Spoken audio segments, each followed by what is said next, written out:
La culture, notamment la musique reggae, sera au centre de ce nouveau numéro de votre émission À vous la parole. Et pour en parler, nous recevons José Touré, promoteur culturel. Il retrace son parcours, évoque sa passion pour la musique reggae et ses relations avec l'artiste musicien Alpha Blondy. Bonjour à tous et à toutes. Qui est José Touré? L'état civil Touré Mamadou, dit José Touré pour les intimes, et puis depuis, c'est José Touré. Né à Djamé, fils d'Adjamé, et puis voilà. Enfant d'Adjamé, comment vous vous êtes retrouvé aux États-Unis? Il faut dire que les États-Unis, ma petite sœur était déjà là-bas. Pour ses études, et puis bon, pour un jour, mes parents m'ont dit que ma soeur ne pouvait pas rester seule au States. Il fallait que moi je puisse, comme j'étais déjà plus en complicité avec elle dans la famille. Donc c'était mieux pour moi de partir aux États-Unis et rester avec ma soeur. Mais au départ, il faut dire que je ne voulais pas aller parce que je voulais suivre ma carrière de footballeur. Mais pour me convaincre, ils m'ont dit qu'il y avait du football pour moi là-bas. Donc lorsque je suis arrivé à New York, on m'inscrit une semaine après dans une école, Manhattan Community School, où on me dit qu'il y a le soccer là-bas. J'arrive et puis bon, écoute, on me tend un ballon de football américain. Pourtant, j'étais déjà habillé pour pouvoir aller m'entraîner. Donc, j'ai dit, je ne parlais pas encore bien l'anglais. J'ai dit que moi, ce n'est pas ce football-là. C'est là, il y a un qui m'approche, il me dit, mais il faut dire soccer. Ici, on dit soccer. J'ai dit, voilà, on m'amène un ballon de soccer. J'ai dit, c'est ça que je joue. Donc, depuis là, je suis resté là. On m'a fait changer d'école. Je suis allé dans une école où il y avait le soccer. Je pratiquais toujours, mais voyant que j'ai envie d'être pro, mais ce que je suis en train de voir, ça allait prendre trop de temps. Puis bon, je me suis concentré un peu sur l'école, puis après, me trouver un petit boulot comme tout Africain qui vient se chercher, quoi. Comment est née votre passion pour la culture, notamment la musique? Comme je vous disais tout à l'heure, hein, quand on va se chercher, quand on parle de chercher, c'est d'apprendre aussi. Donc, moi étant dans mon public school au State, je continuais, je cherchais un boulot maintenant pour pouvoir avoir un peu d'argent comme les autres frères que je voyais aller tout le temps travailler, venir les soirs. Et puis bon, chaque semaine, ils avaient un peu d'argent. Et moi, mon argent venait de ma soeur, puisqu'elle elle travaillait déjà étant à l'école. Donc je me suis dit, bon, il serait mieux de se prendre aussi en charge comme les autres. C'est là que de l'école, j'allais travailler dans un restaurant. Dans le restaurant, il faut dire que j'ai été, comment vous appelez en français ici, plongeur, dishwasher. J'ai bien lavé les assiettes. J'étais un des meilleurs laveurs d'assiettes même dans ce restaurant-là. Et ce restaurant se trouvait juste en dessous de Madison Square Garden. Le Garden, ceux qui connaissent, c'est un lieu de spectacle. C'est une grande salle où on joue le NBA, c'est le stade des Knicks. Et moi, j'ai travaillé dans le restaurant qu'on appelait à l'époque Charlie Horse. Charlie Horse, je suis passé là-bas. J'ai fait pas mal d'années là-bas. Et en même temps, à côté de Madison Square Garden, il y avait un ballroom qui était là-bas. Et ce ballroom-là avait une capacité peut-être de 250 à 300. Mais c'était un ballroom select où tous les stars se produisaient. Les Little Richie, les Lionel Richie, tu comprends, Aretha Franklin, et pas mal d'artistes que j'ai vu passer là-bas, même les comédiens comme les Eddie Murphy, tout ça, les Martin, les Will Smith, tout cela. Donc, ça fait que je me suis fait pas mal de relations auprès de ces gens-là. Et je pense qu'un jour comme ça, je me suis dit, bon, voilà, écoute, dans le ballroom, on faisait seulement que de la soul, R&B, et non, pas vraiment hip-hop, parce que c'était un public classique, tu vois. Donc tous ces grands-là, les Jermaine Jackson, les Janet passaient par là-bas. Je me suis dit, j'ai dit, bon, écoutez, pourquoi ne pas essayer d'aider aussi la culture africaine en approchant ces gens-là pour faire venir les gens de la world music, tu vois. C'est parti de là-bas qu'ils m'ont maintenant, dans le ballroom, je travaillais plus dans l'équipe de production maintenant, pour pouvoir voir ce qui se passe. Et puis bon, un jour comme ça, je pense que je m'associe avec un de mes amis qui n'avait pas beaucoup de passion pour la musique, mais je voulais me faire accompagner par quelqu'un. J'ai dit que bon, je voulais créer ma propre structure pour pouvoir aider la culture africaine. C'est là est venu le nom Africa and the World Music. L'Afrique et le reste du monde musical. Donc, dès que j'ai créé cette structure en 92, et on a certifié ça à partir de 94, dans l'État de New York. Et donc, après la certification, j'ai eu une chance, c'est de croiser mon ex-épouse, qui était en ce moment une des responsables de Sony Music. Et là-bas, on est ensemble, mais on ne vit pas d'abord ensemble. Et elle me fait faire une formation, et en même temps, la formation se passe à Uptown Records, où j'ai pour partenaire Puff Daddy. Tu vois. Ça, c'était dirigé par Andrew. Et tous ceux-là nous ont coachés. Et il faut dire que voilà, Pamphile et moi, nous étions dans le même quartier à Mavernon. Donc on s'est réveillés ensemble pour aller faire nos stages à Uptown. Et après le stage à Uptown, je rentre à Tofgan, où ma ex-femme est nommée présidente de la compagnie de Bob Marley. Donc là-bas, il y a une collaboration qui s'installe entre le reggae music et la world music. Donc puisque les deux peuvent aller ensemble, et on me demande maintenant d'être le A&R, c'est-à-dire le directeur artistique, où je dois choisir les artistes, et j'arrive à convaincre en 98 là, le monument du reggae africain qui est Alpha Blondy. Parce que j'étais de passage à Abidjan, où j'ai assisté même une fois à la dédicace de l'album Grand Bassam Zion d'Alpha. Et j'ai vu que l'album, Alpha était le meilleur, mais l'album n'était pas vraiment d'une autre taille internationale comme on pouvait où on devait mettre Alpha Blondy. C'est la presse qui m'approche et me demande mon avis sur l'album Grand Bassam Zion. J'ai dit ouais que c'est Alpha Blondy, mais il ne faudrait pas qu'on laisse Alpha Blondy venir nous chanter de n'importe quoi, qu'il fallait le protéger parce que pour moi, c'est lui qui nous représente aujourd'hui en matière de reggae. Parce qu'il y avait des chansons dedans qui ressemblaient à du hip-hop. Il y avait des chansons dedans qui ne ressemblaient pas ni hip-hop ni reggae. Mais il y avait des chansons pures reggae dedans que j'ai pu retenir. Tu vois.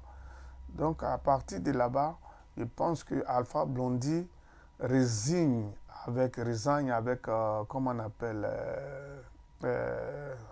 EMI, sa maison de Dix en France. Et moi, je reviens à Abidjan. J'ai dit à Tofgan que voilà, Alpha n'est plus à EMI, mais je pourrais l'approcher pour qu'on puisse l'avoir à Tofgan. Et pour moi, c'est un challenge que je devais relever pour montrer à EMI en Europe que vous avez laissé le gros morceau et le gros morceau retourne dans une grosse compagnie comme Tofgan qui est reconnue mondialement pour son reggae à travers Bob Marley. Donc voilà. Au-delà de l'industrie musicale, est-ce que José Touré a d'autres activités dans lesquelles il excelle? Non, au-delà de l'industrie musicale, c'est ce que je venais de dire tout à l'heure après l'école, puisque moi, je suis allé jusqu'à Bronx Community College pour pouvoir me faire un diplôme sur le côté marketing et promotion. Parce que ma vision, c'était ça, pour pouvoir m'aider dans mon élan de promoteur, de producteur, et non choses plus de management. Donc, à part ce côté-là, je suis aussi propriétaire de club, et non Night Club à New York, où je peux dire que ouais, je suis l'un des premiers quand même, parmi ces premiers-là, à pouvoir penser à chose de la communauté africaine pour ouvrir un club où les Africains pouvaient s'amuser, où je pouvais aussi véhiculer le message, c'est-à-dire la musique des frères africains, parce qu'on n'avait pas de coin où on pouvait jouer la musique africaine correctement et faire la promotion de cette musique. C'est ce qui m'a poussé même à aller ouvrir un club pour que mes DJ puissent appliquer et jouer toutes sortes de musique africaine. Après plus de 20 ans aux États-Unis, il semble que vous signez votre retour en Côte d'Ivoire. Quelles en sont les raisons? Moi, je pense que dans ces temps-ci, les gens me voient beaucoup en Côte d'Ivoire, un peu en Afrique. Pas vraiment que j'ai signé un retour directement parce que j'ai beaucoup encore à donner à l'Afrique à partir de là-bas. Je n'ai pas encore déménagé. J'ai été sollicité pour pouvoir suivre des actions au niveau d'ici. Peut-être qu'on va rentrer dedans. Certains disent politique. Et moi, j'ai dit non, c'est pour accompagner mon pays dans l'élan du développement. Parce que si ma voix peut apporter à cette jeunesse-là et en même temps faire véhiculer ce message-là à travers le monde entier, qu'est-ce qui est devenu mon beau pays, je le ferai pour que les investisseurs puissent venir ici investir et puis pour le bonheur de cette nouvelle génération que nous tous, nous avons vraiment on doit les aider parce que il y a beaucoup, la jeunesse d'aujourd'hui, il faut vraiment les approcher, puisqu'à notre temps, il y a certains trucs qu'on ne voyait pas, qu'on voit aujourd'hui, c'est déplorable, il faut qu'on arrive à les aider. Quelles sont aujourd'hui vos relations avec les artistes américains? Mes relations sont très bonnes, parce que, tu vois, il y a des artistes que je me frotte à eux, que je rêvais quand j'étais en Afrique. Mais aujourd'hui, ces artistes-là rêvent de moi m'approcher. Donc, vous voyez, j'ai pu quand même ouvrir la porte à d'autres artistes pour venir en Afrique. Pas seulement qu'en Côte d'Ivoire, que ce soit au Gabon, que ce soit au Ghana, que ce soit au Mali, au Burkina Faso, et un peu partout en Guinée, au Togo. Donc, pour vous dire que mes relations sont bonnes parce que je disais tout à l'heure, des passages, je remercie encore cette femme. On n'est plus ensemble, mais nous ne sommes pas des ennemis, nous sommes toujours des amis parce que j'ai quand même mis mon carnet d'adresses africaines à sa disposition et elle a mis son carnet d'adresses américaines à ma disposition. Donc c'est une femme qui a quand même pu faire les pas de Tupac Shakur, Snow, Pinon et Suge Knight. Et Suge et ma famille à New York, c'est comme c'était la même famille. Donc, ces artistes-là, Suge qui a eu à fabriquer les Dr. Dre, les Easy, tout, et non, Pamphlet dont je te parle, pour moi, je pouvais le réveiller comme il pouvait me réveiller. Tu comprends? Donc, c'est pour te dire que j'ai joué ma partition jusqu'à arriver aux États-Unis. J'ai fait ce qu'il pouvait faire, je continue de faire. Mais tout ça pour le bonheur de l'Afrique parce que les gens avaient du mal à rentrer en contact avec ces artistes-là. Et moi, qui ai la facilité, quand on m'appelle, de n'importe où en Afrique. J'ai dit, bon, écoutez, si vous passez par le booking est là, le management est là, et l'artiste est de l'autre côté. Mais moi, je pourrais directement appeler le management et l'artiste pour dire, bon, le booking doit se mettre à côté parce que le booking devient plus cher aux Africains. You know? Donc, si je suis entre l'artiste et son management, l'artiste, le manager tient la carrière de l'artiste, mais c'est l'artiste le boss.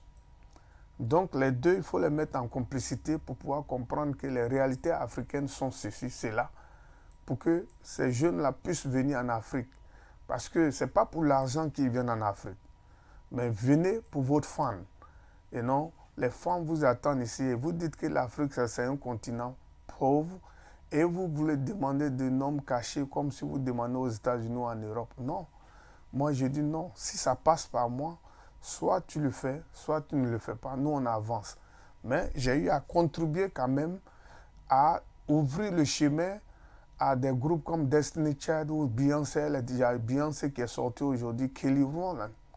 Et non, c'est des jeunes filles qui ont fait l'ouverture des spectacles de certaines africaines que moi, j'ai produit à Columbia University comme Chantal Taïba, Alani et puis Ali Sova. Mais aujourd'hui, ces filles sont des superstars. Ce n'est pas à moi qu'elles donnent. Au moment où les papas venaient me pardonner pour négocier la scène, je les ai donné la scène.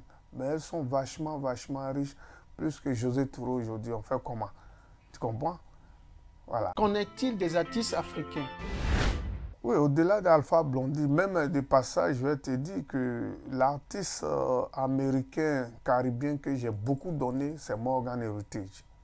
Et non? Parce que c'est en Côte d'Ivoire que ceux-là ont pris les appuis. Et aujourd'hui, ils sont Grammy. Et non? Ils ont été 2 fois Grammy à Los Angeles.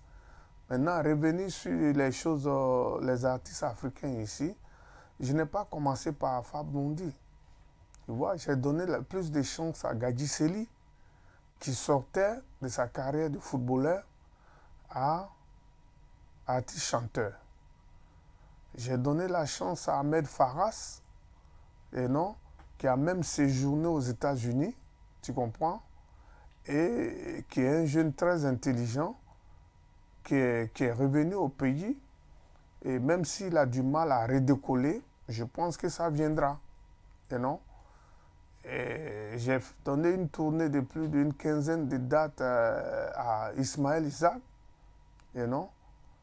Et Chantal, que je viens de mentionner, j'ai fait les États-Unis, la Caraïbe avec Monique Seka, et Nayan Kabel, et non, Soumbil, et tout récemment, chose avant la Covid de Bordeaux, le Kunfa, qui est un jeune talentueux, que je demande qu'il y ait plus d'encadrement pour pouvoir y arriver. Tu comprends? Et paix à son âme, Arafat, DJ, tu vois, qui est parti très tôt, mais qui était sur la bonne voie parce que je pouvais dire que Arafat, sa musique cognait déjà avant Davido, avant Wizkid. Et je pense que l'inspiration de ces Nadia venait un peu de l'énergie d'Arafat, tu comprends, mais qui n'a pas su se faire entourer avec un management comme les Nadia le font actuellement. Mais ils sont pleins, chers frères, parce que Ras Goody Brown, c'est mon fils aussi, qui a de l'avenir, qui a du talent, et qui a besoin d'écouter. S'il écoute, il va y arriver. Il y a plein d'artistes. Et non, d'autres, je n'ai pas oublié d'autres, mais chacun sait que j'ai toujours fait une ouverture. Je prends Afou Keïta, qui est quand même une femme qui a beaucoup d'énergie, qui donne pour la musique madingue ivoirienne. Maintenant, si on veut aller en Afrique, il y a plein d'artistes qui travaillent avec moi, pas seulement qu'Alpha Blondy. Il y a Oumou Sangaré qui est au Mali, qu'on travaille ensemble. Salif Keïta, la même chose. Même Magic System, nous avons travaillé ensemble. On a fait des dates, des dizaines de dates aux États-Unis. Et non. Ils sont pleins. Vous êtes connu pour votre passion pour le reggae. Racontez-nous votre histoire avec ce genre musical. Je pense que c'est depuis que j'ai pu entrer dans la maison de Bob Marley. Parce que ma ex-femme fut la présidente de cette compagnie. C'est elle qui a amené Tuff Gong à l'international. L'office de Miami comme l'office de New York. Tuff Gong n'était jamais sorti de la Jamaïque. Et je peux dire, j'ai apporté aussi mon expérience auprès de cette femme-là pour pouvoir agrandir cette maison-là. Et après ça, je deviens consultant à VP Records, qui est la plus grande boîte, grosse boîte de reggae, de distribution de musique reggae dans le monde entier. Donc, vous voyez, et mes relations avec le reggae music, moi, je ne passais pas une semaine, 2 semaines à New York sans aller en Jamaïque, à Kingston.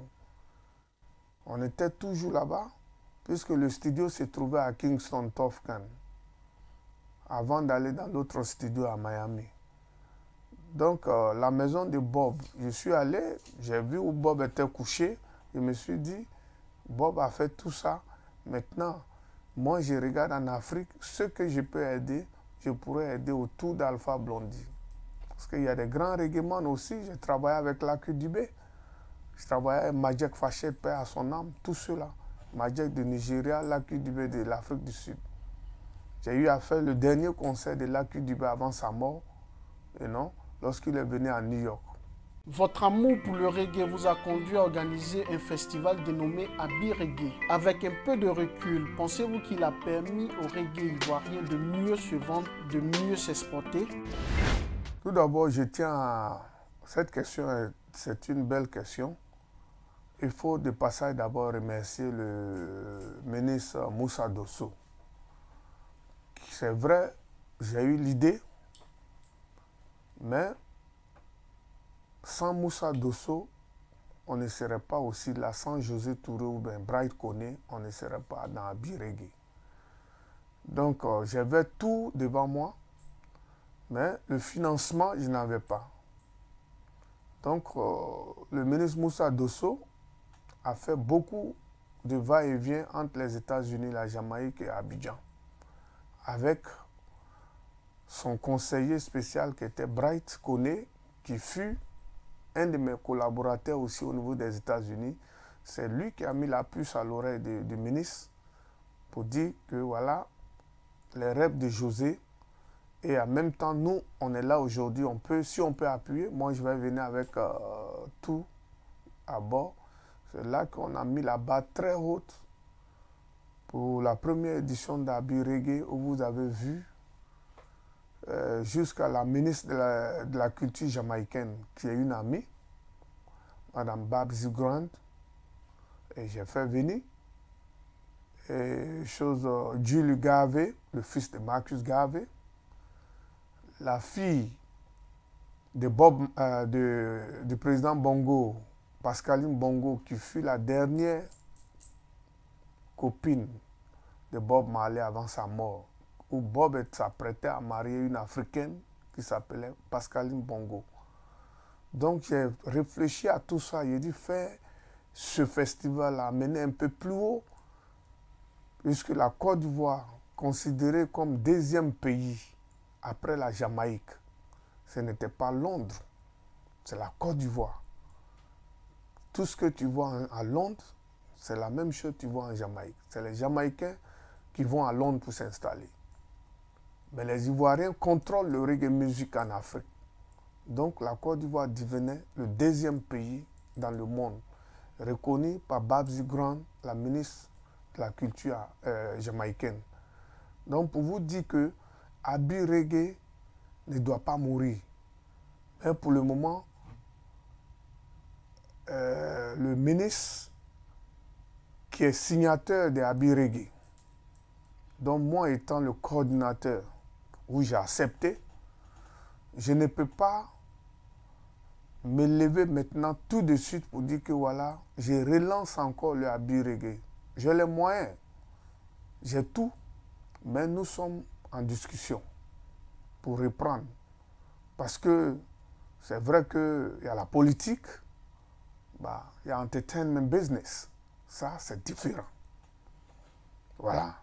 Donc, moi, je ne fais que le remercier et puis remercier mon beau qui est décédé, paix à son âme, M. Mamadi Diané, qui m'a beaucoup aidé dans ce parcours d'Abi Reggae, qui a beaucoup aidé aussi M. Moussa Dosso dans ce Abi Reggae.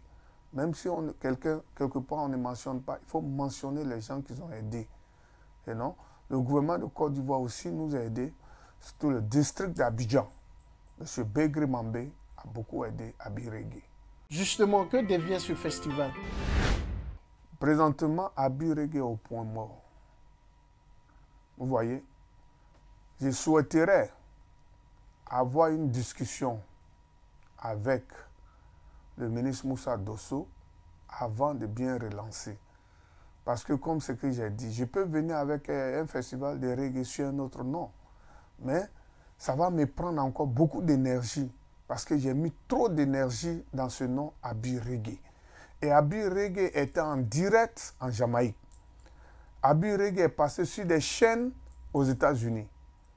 Mais si je dois venir encore dire que je dois faire l'Intelligence Reggae Music Award, et quelque part là-bas, je dois encore reconstruire ce nom-là. Ça va me prendre beaucoup d'argent, ça va me prendre beaucoup de temps. Pourtant, j'ai fait venir, et non, les médias américains pour pouvoir venir couvrir Abi Reggae. Comme je disais, la politique aux politiciens, le showbiz aux hommes du show business. Si on est d'accord sur ça, moi je m'engage. Je ne vais pas m'engager pour dire tout est politique pour partir. Parce que le but d'Abi Reggae, c'était de faire revenir la confiance aux opérateurs économiques pour revenir dans ce pays au plus investi. Pour te dire la vérité. Parce que mon beau m'a dit, beau, fais tout pour que les gens puissent revenir en Côte d'Ivoire. N'aie pas peur de la Côte d'Ivoire. Parce que le président Ouattara était à la recherche des investisseurs. Il faut montrer à ces investisseurs que nous, on s'amuse ici, il n'y a pas de problème. Donc, quand on a fait le plus grand festival mondial de reggae qui est Abi Reggae, les gens sont venus, la presse a relayé un peu partout. Et même votre presse a contribué largement, que je remercie. Donc, pour vous dire que Abi Reggae reviendra. Ce n'est pas mort. Mais ça est à point mort, mais ce n'est pas mort. Parlez-nous de vos relations avec Alpha Blondy. Il faut dire d'abord que pour moi, j'ai beaucoup de respect pour Alpha Blondy. Alpha Blondy et moi, j'ai été là pendant ses débuts aux États-Unis. Ça, c'était en 88, la première grande tournée d'Alpha Blondy aux États-Unis. J'ai encore les images. Nous étions chaque jour ensemble. Il faut dire aussi, c'est mon aîné au niveau des États-Unis. Il est passé là-bas avant moi. Donc, ce que j'ai trouvé là-bas, c'était ses amis encore. Et moi, lui et moi, on se croise et puis on commence à travailler ensemble. Et quand, surtout à Tofgan, ce qu'il a fait pour Tofgan, où ma ex était la présidente, on ne va jamais oublier. Parce qu'il venait et il était à la première vente, meilleure vente de Tofgan devant Damien Marley, Stephen Marley. La famille de Bob Marley, Alpha était le premier. Donc vous voyez, et ce qu'il a donné, il m'a grandi à Tofgan. Et moi aussi, je l'ai grandi à Tofgan. Donc depuis là, on est ensemble, on ne s'est pas séparés, on se respecte dans le boulot. Est-ce que vous le considérez toujours comme le meilleur artiste reggae ivoirien? Cher frère, ce que je vous dis, même si tu réveilles un bébé aujourd'hui là pour lui demander, il va dire que c'est Alpha Blondy le meilleur. Les autres ne sont pas mauvais, mais Alpha Blondy reste le meilleur reggae man, pas de la Côte d'Ivoire, mais de toute l'Afrique, à l'heure où je te parle. Parce que l'homme peut mettre 2 ans avant de sortir un album, 3 ans ou 1 an, mais quand il sort, la production, tu vois que c'est une production de taille. Il y a des artistes qui chantent bien ici, mais la production qui est derrière n'est pas celui qu'on a besoin à l'international.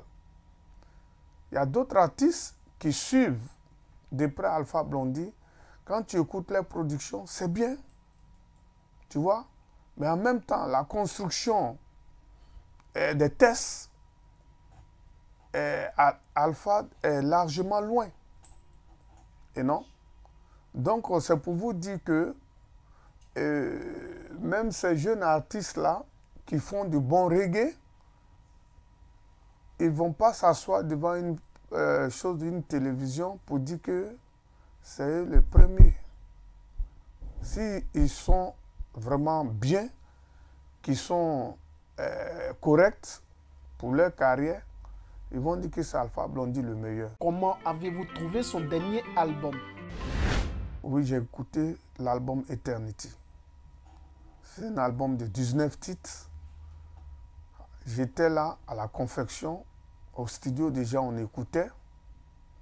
Et Évariste Yassé a fait un bon travail. Paix à son âme, Évariste Yassé.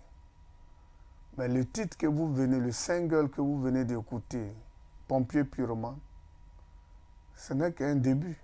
Ce qui est derrière est plus grave que Pompier Pyromane. Je vous dis ça. Les 19 titres. Et puis, il a 40 ans de carrière. Et donc, ça serait célébré bientôt. Votre regard sur Tikendia, notamment son dernier concert? Non, malheureusement, je n'ai pas été invité. Si j'étais invité, j'allais être là-bas. Voilà, les organisateurs, je salue de passage Ayman, qui est un jeune frère ivoiro-libanais, voilà, qui m'a toujours approché pour les concerts, tout. Mais quand le concert se passait, pour te dire la vérité, je ne savais même pas que le concert allait se passer ce jour-là. Si on m'invitait, j'allais être là-bas. Donc, je ne sais pas, peut-être qu'il s'est dit que je suis retourné aux États-Unis, je ne sais pas. Mais je n'ai pas été. Si j'étais là-bas, j'allais te donner un jugement. Puis je n'ai pas encore, jusqu'à présent, parlé avec certains frères sur le terrain, ceux qui étaient là-bas pour dire comment ça s'est passé. Mais je pense que ça doit bien se passer. Parce que, quand même, Ayman et Tiken, ils ont un public, tu comprends?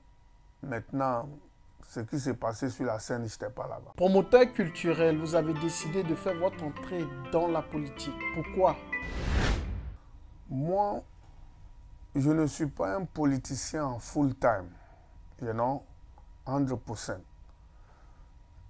J'ai décidé de les accompagner par rapport au dénigrement sur mon pays. Parce que la politique, on peut faire la politique sans faire une politique ethnique, religieuse. Je ne suis pas dans ça. Je veux une politique de valeurs, qu'on se respecte, des débats contradictoires. Comment est-ce que je peux faire avancer mon pays? Comment est-ce que je peux faire avancer cette jeunesse qui est en train de déraper? Maintenant que je vois que mon pays, avec ce gouvernement en place, ils sont en train de travailler. Et d'autres m'approchent de les accompagner. Sinon, au départ, il y a longtemps que je suis ce truc-là de près, mais mes collaborateurs me disaient que de ne pas m'aventurer dedans par rapport à ma carrière. J'ai dit non, ça n'arrête pas ma carrière. Et non, moi, c'est pour aider mon pays. Même la preuve est que j'ai essayé de me présenter au municipal ici. J'étais en face du RHDP. Pourtant, je fais partie de cette formation RHDP aujourd'hui. Mais pour moi, c'était une compétition municipale que je ne voyais pas une ligne politique là-bas. Être maire d'une commune, c'est de venir développer cette commune. C'est d'accompagner le gouvernement à ce que le gouvernement recherche. Donc, je voyais que j'avais la capacité de développer cette commune d'Adjamé, mais j'ai été incompris, je n'étais pas politicien Donc, ils ne m'ont pas voté. Je n'ai pas pris ça pour faire des histoires. Et j'accompagne même la mairie qui est sur place actuellement avec mes idées comme je peux. Vous étiez candidat aux élections municipales d'Adjamé. Quelles leçons tirez-vous de cette expérience? Le jeu électoral, je venais, j'ai dit que la mairie n'est pas politique, mais chez eux, c'est politique. Parce que c'est la politique qui m'a terrassé. Puisque je n'étais pas RHDP. Et eux, ils sont plus nombreux que moi. J'ai appris cette leçon et je remercie encore, paix à son âme, mon ami et frère Ahmed Bakayoko, qui est venu aux États-Unis, qui m'a dit une fois, José, tu fais beaucoup pour le pays, mais il ne faut plus jamais te présenter en indépendant face à un pouvoir en place. Parce qu'ils vont bouffer ton argent, ils ne vont pas te voter. Effectivement, j'ai injecté beaucoup de millions là-bas, je n'ai pas gagné, ils ont bouffé mon argent. Et moi, j'ai dit à la population, vous allez bouffer mon argent, mais après, vous-même, ils vont vous bouffer parce qu'ils ne vont pas créer des emplois pour vous. 5 ans va passer, il est venu vous trouver là, ou si je viens au quartier, vous allez encore me demander, je dois scolariser mon enfant, je dois faire ça, je dois faire. Et ça se dit, ça se fait. Mais moi, ce n'est pas de ma faute. Pour moi, je venais pour apporter un plus à vos problèmes. Mais votre problème là serait toujours là tant que vous n'êtes pas dans la vérité. Donc, pour vous dire que je n'ai pas aussi de regrets si on doit recommencer encore. Seulement que le parti me dit de ne plus m'investir seul. Je suis maintenant devenu un esclave. En 2023, un autre scrutin s'annonce. Serez-vous candidat à nouveau? Et actuellement, la décision ne vient plus de moi parce que j'ai été recadré par mon parti pour me dire que voilà, je ne dois plus me présenter sans leur consentement. Donc, si je veux rester avec eux, je vais obéir à ce qu'ils disent. Et si Dieu décide un jour que je dois être le maire d'Adjamé, je serai le maire. Mais moi, personnellement, ce n'est pas dans mon agenda trop. Tout dépend de la population et ça dépend aussi du bureau exécutif du RHDP, ce qu'ils vont décider. Vous avez été récemment distingué par l'État de Côte d'Ivoire dans le domaine de la culture. Que représente cette distinction pour vous?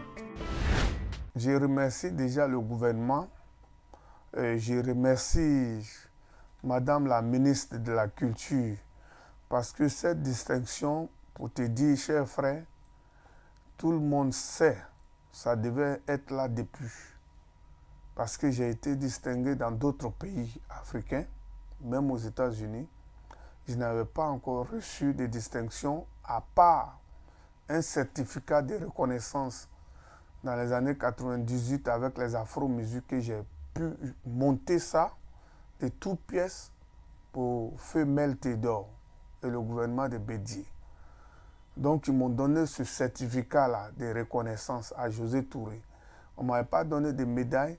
C'est la ministre de la Culture qui m'a appelé. J'étais déjà aux États-Unis. Ils m'ont appelé pour dire, viens, parce qu'on a une distinction pour toi. Je ne savais pas lesquelles. Et j'arrive, on me dit que je suis chevalier dans l'ordre du mérite culturel en Côte d'Ivoire. Je dis, waouh, Dieu merci. Et 2 semaines après, je deviens officier dans l'ordre national. Donc, c'est la ministre Henriette qui ouvre le chemin que maintenant la grande chancellerie m'appelle. Donc, je dis encore merci au gouvernement d'avoir reconnu pour tout ce que j'ai fait, tous ces efforts que j'ai fait pour mon pays. Si je suis reconnu, j'attends maintenant ma nomination. De votre parcours, vous avez reçu des distinctions. Laquelle vous a le plus marqué et pourquoi? Je viens de vous dire que ce prix-là m'a beaucoup marqué parce que c'est mon pays. Si je n'ai pas eu ce prix-là, même mes parents commençaient à s'énerver. J'ai dit non, quand le jour va arriver, ils vont nous donner pour nous. Moi, je suis en mission, pas seulement même pour la Côte d'Ivoire, mais pour toute l'Afrique. Si j'ai été distingué au Marley d'Or, aux États-Unis et primé à New York, à Indiana, si mon pays, quand ils vont me donner, même ces 2 médailles seront célébrées bientôt quand je vais retourner aux États-Unis, parce que mes compatriotes sont très très contents et très fiers de ces médailles-là. Donc je peux te dire que ça m'a beaucoup marqué et je continuerai à remercier ce gouvernement-là, surtout la ministre de la Culture et la grande chancelière Henriette Diabaté, sans oublier son secrétaire général Konaté Yakuba. Quel message pouvez-vous laisser en guise de fin? Merci, cher frère. Merci à cette télévision, l'Intelligence TV. Merci à son patron, que je dis qui est mon frère, M. Alafé, et sa famille. Dit aussi à tous les Ivoiriens que rien ne vaut que la paix, qu'on a un beau pays, que c'est dans la paix qu'on aura le développement chaque jour. Parce que nous qui venons, nous qui encourageons les autres à venir, il ne faudrait pas que les gens fassent que ces autres-là ne nous respectent plus. Restons ensemble, soyons une famille. On peut être des fois incompris et demain on peut s'entendre. Les mésententes, il faut qu'on mette ça derrière nous. Il faut que la Côte d'Ivoire se mette au travail. Si on travaille, on pourra être comme les États-Unis. On a tout ici pour reçu. Mais je demande aux Ivoiriens rien que la paix. Il faut qu'on ait. C'est dans la paix que je suis assis en face de vous. Quand il n'y avait pas cette paix-là, je ne pouvais pas venir dans mon pays. Même quand je venais dans mon pays, j'étais toujours inquiet. Même vous, quand vous montez dans votre fils, vous étiez toujours inquiet. Parce que quand vous écrivez aujourd'hui quelque chose, si d'autres pensent que ça y est à gauche, ils ne font pas recours à la justice, ils vont venir frapper dans votre maison. Donc c'est dans la paix qu'on peut réussir. Merci encore, merci à l'Intelligence TV de m'avoir reçu ce matin et que Dieu bénisse la Côte d'Ivoire.